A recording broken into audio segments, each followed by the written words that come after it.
Today on the podcast, we are talking once again about Cluely. We've talked about this company in the past, but it's one that you just can't get away from. And the thing that just grabbed our attention was that since we last talked about this, Cluely's annual recurring revenue has doubled in just the last week. So a week ago it was at about $3.5 million. It is now at $7 million in annual recurring revenue.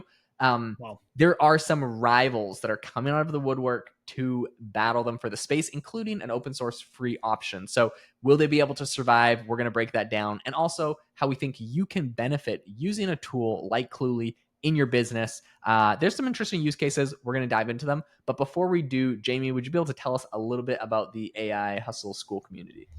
Yes, if you've ever wanted to grow your business or even just make some money on the side using AI, AI Hustle is the place you want to be. We each week release a brand new bonus content over there, and we dive into specific details about how we are making money using AI. So this week we did a really interesting episode. Jaeden talked about how he's using Suno AI to generate AI music, and he's scaling his already passive income from $2,000 to $3,000 a month. We'll see what he hits by the end of the year, but all just through AI music streaming. So really interesting episode, and we cover a lot of other topics as well. So there's over 60 videos now, and like I said, we release a new one each week. It's $19 a month, and if you join today, you can lock that in forever. The price will never be raised on you. So, which we will raise the price at some point. So there's over 300 members, and it's just a cool, awesome place to be. So check it out. But let's get into Cluely because I think this is a really fascinating story because it doesn't really seem like that complex of an app to me. But like you said, they doubled their annual recurring revenue in 1 week. Do you know why that is exactly? Was that from some kind of press release or something? Yeah. So a lot of it came from an enterprise contract. They signed a $2.5 million enterprise contract. They didn't specifically call it what company paid for it. But I think this is what I think that Cluely did really well was, and a lot of people criticize them for this.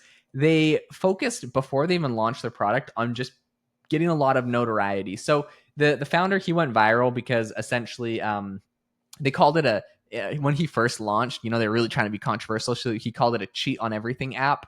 That was like their slogan. I think they've changed it now. I'll give you the updated one in a second. But essentially, he got kicked out of Columbia University because he built this like product that essentially let you use it when you were doing interviews. And I think he might have been like letting people use it for like school interviews. So if like you're getting interviewed to come to Columbia, you could use this. It pulls up a panel beside your camera. So while you're talking to the interviewer, the panel on the side is listening and it's AI telling you how to respond. So when they ask a question, it's like, this is like what the answer is. So people are sitting there and reading off, and I think it will do eye tracking. So it looks like you're looking at the camera, but you're reading off kind of like a prompt or a script, helping you respond. Now, Columbia didn't like that. They expelled him for it. And when he posted about it, the tweet went super viral and he got a lot of notoriety for that. And then he was like, heck, I'm going to make a business out of this. And that was kind of, I guess that was the start. That was his first step, which I think was good. He took like I don't know, getting expelled from school sounds probably not super fun. He took that difficult situation, decided to turn it into a business by making it go viral. And then what was really interesting, people thought, well, maybe he just had his one viral moment.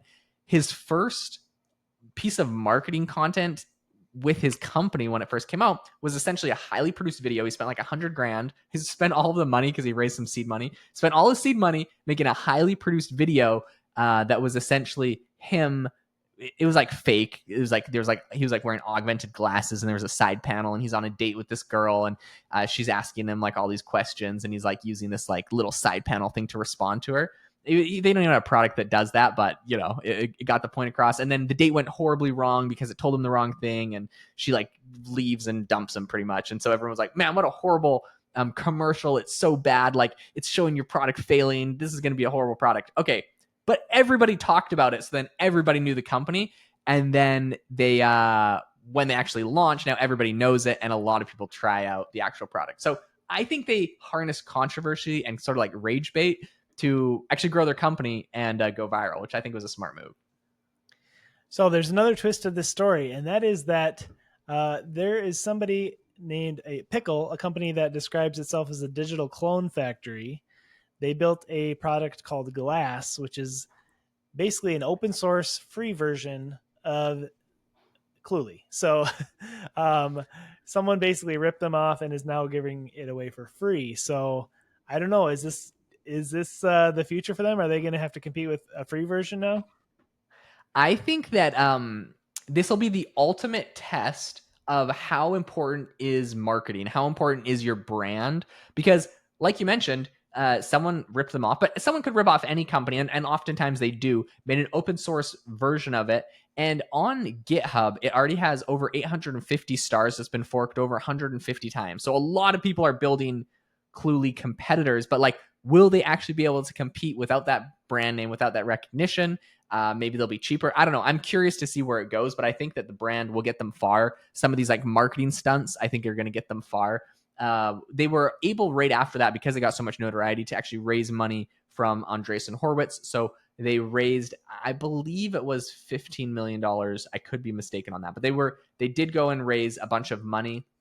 And now, of course, they have over $7 million in annual recurring revenue.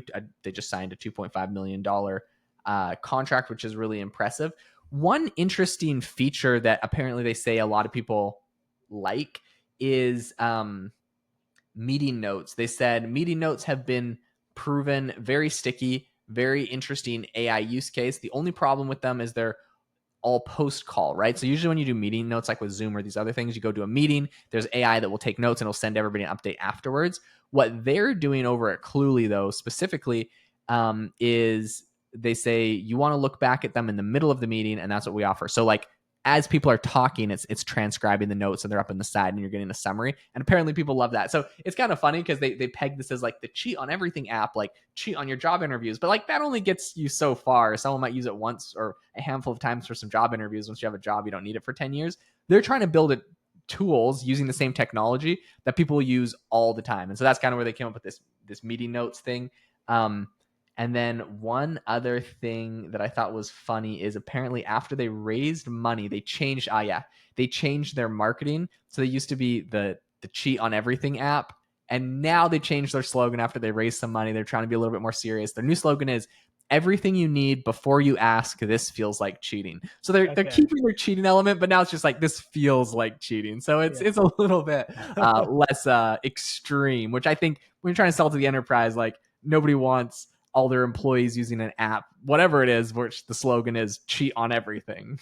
That's funny. So I have a question. Moving forward, it sounds like a bunch of people are trying to rip them off, make their own version. With the revolution of vibe coding, now that you don't even really have to know much about coding, do you think this is going to be a trend moving forward? That as soon as something good is made, that it'll get ripped off 1,000 times, or yeah, where A do you see hundred that percent. going? Okay. 100%. It will get ripped off 1,000 times, but there's two things that I think are important to know. Software is actually very complex, and I know we say vibe coding and it's like, oh man, vibe coding, it's so easy, people can just go like rip it off or like fork it or make an open source version.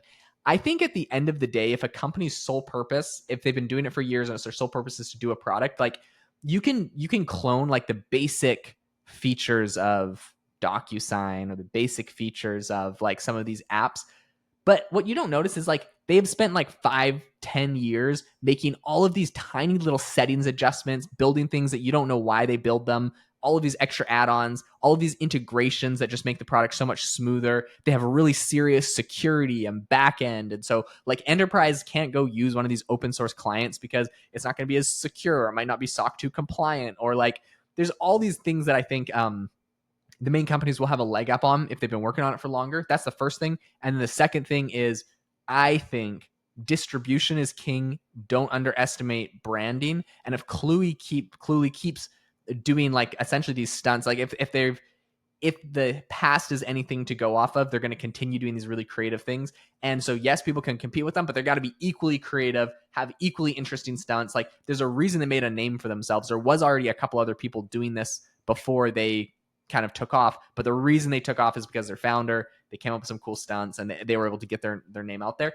And the last thing that I will actually give you a little drop of gold is I was on Twitter today and somebody took a screenshot of TikTok, and they took a screenshot. They searched for Cluely on TikTok, and apparently there is thousands and thousands of TikTok accounts that use like Cluey in the name, and they're like, oh, it looks like TikTok made 10,000 Cluey accounts, and they're just going to spin up tons of content from that. And the CEO of Cluey, Ray, actually responded, and he was like, "Yep, 10,000 seems about right." So I think if the passive thing to go off, they're doing all sorts of crazy shenanigans. Apparently, they're spinning up 10,000 TikTok accounts right now to go do who knows what. But I think that they're going to continue being creative. They're going to use their money well, and they're going to like inevitably they'll continue to go viral and blow up with some of these strategies. And that I think is what is very hard to replicate when like code might be easy to duplicate now. These marketing growth hacks and actually pulling them off and going viral, that I think is kind of like the new secret sauce. Totally. Yeah, I totally agree. It's all about the marketing, who can, establish themselves, who can be first and also get noticed first. So, yeah. Anyways, if you enjoyed this episode, be sure to leave us a review wherever you're listening. We really appreciate those, and they help us out a lot. And again, check out that AI Hustle School community if you want to take it to the next level and learn how to grow your business with AI. Thanks for listening, and we'll see you next time.